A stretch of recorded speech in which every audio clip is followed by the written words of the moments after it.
Lucas says it's the most authentic Thai food he's had in Boulder. Pad Kra Pao. Pad Kra Pao. So that's the other thing, is it's Pad Kra Pao. Still don't know how to say my own dish. And that's because I clearly have zero Thai descent.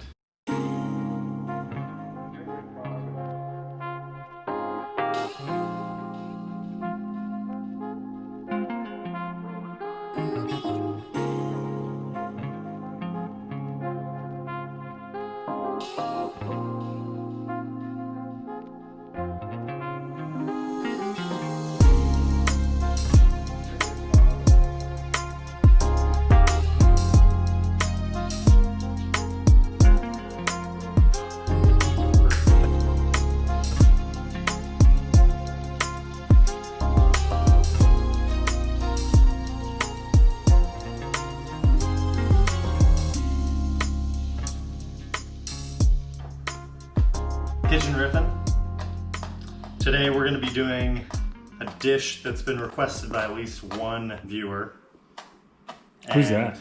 Mel. It's not you, although it is. I'm Lucas's like shocked. favorite. This is literally my favorite dish that you make. How am I not the first one you thought of? So it's a Chef John recipe, but in his video, a lot of the ingredients he substitutes. I was able to track down coconut sugar, bird's eye chili, and Thai basil. Technically, it's supposed to use holy basil, which I'll try to find some information on it and include a link to it.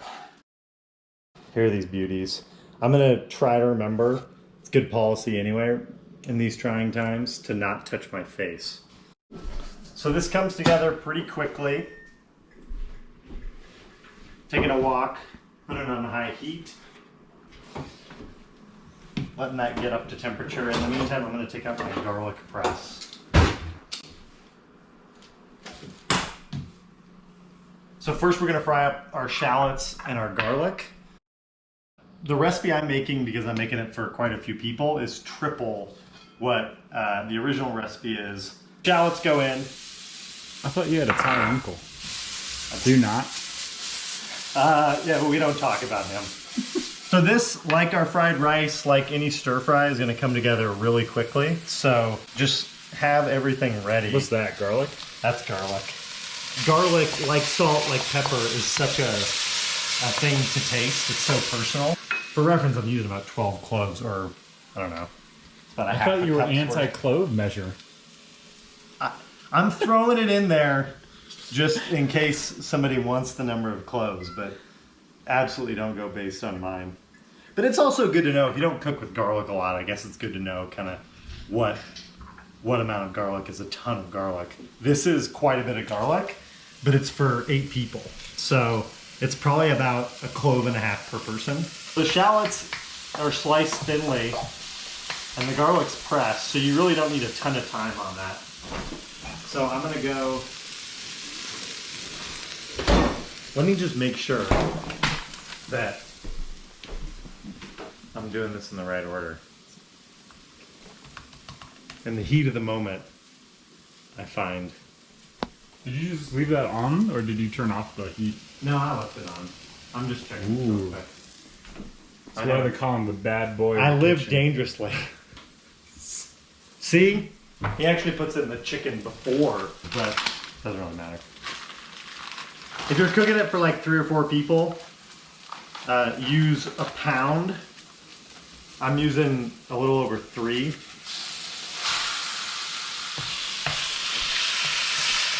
Is that ground chicken or what is that? Yeah, so I actually skipped the crucial step in Chef John's recipe, which is to buy chicken thighs yourself and then chop them with a big cleaver.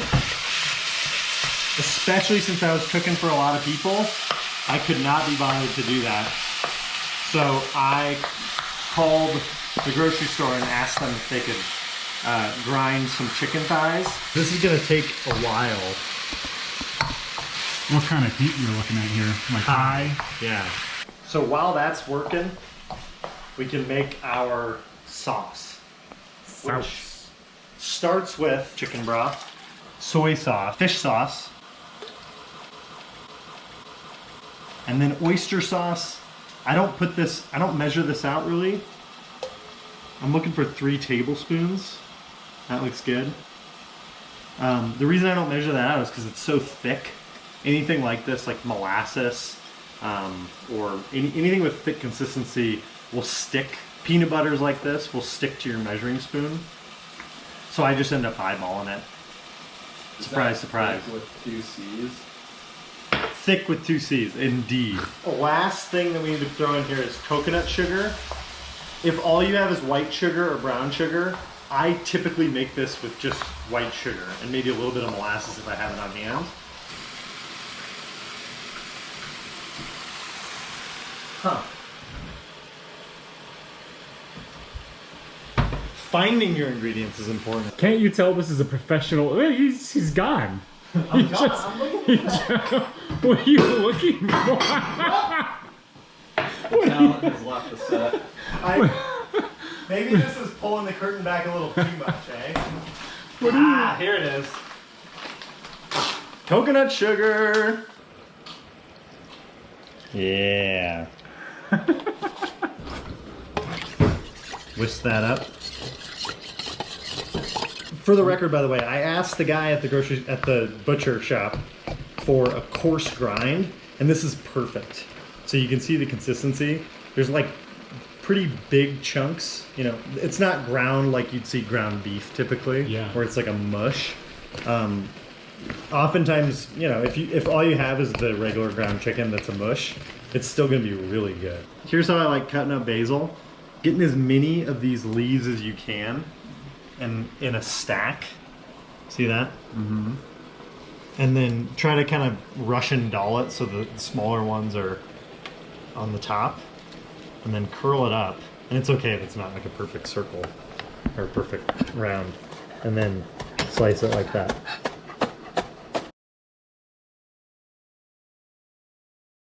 That took about, what do you think it took, Lukey? 20 minutes? 20 minutes? Maybe 15. Yeah. But it's going to be less if you have less chicken, obviously. But it does take a while. So once the moisture's almost gone, in with our chilies. I know this is probably ill-advised, but I can just tell visually that this needs more chilies. I have a feeling you're going to make a lot of people cry tonight. Well, I'll give it a taste first. That's probably prudent. Yeah. That can be some more. We're almost there. As soon as it's getting like the moisture is just totally gone, that's when we're going to go in with the rest of our sauce.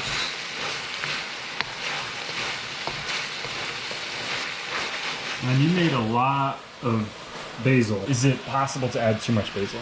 Not really. I didn't add all the sauce. Whatever sauce I'm adding to anything, it's pretty much always a rule not to add all of it. Alright. I'm getting that ready for the egg, which is also the other star of the show. There's so many stars. It's a lot of The egg is co-stars. not the star of the show, and it's very,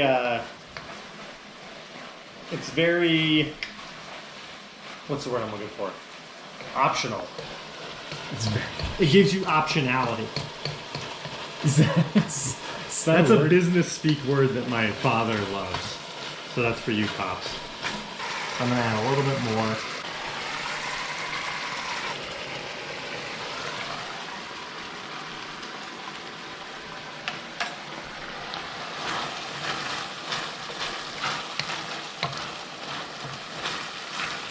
Hot. But it's not, well, we'll see. I'll let it build up. It's not like crazy hot, but I was like, oh, I feel it already.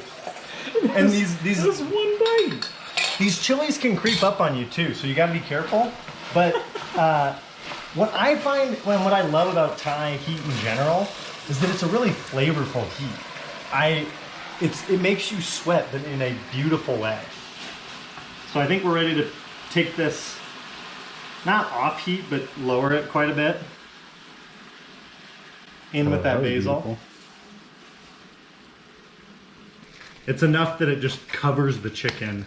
You could do more, And I will do a little bit more since I have some chopped.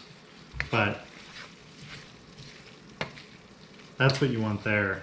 That looks amazing. And you can see that just the residual heat from that fry off gives it that beautiful blanched color. You're basically blanching the basil. Blanching is like when you soak it in hot water for like a minute or two. And I'm gonna need someone to eat the show plate. I can be your hero, baby.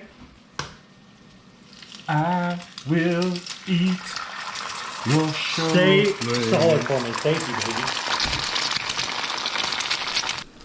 Kitchen Riffin presents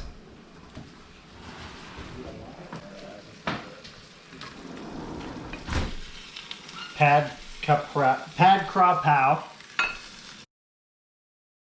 Kitchen Riffin's adaptation of Chef John's Thai basil chicken.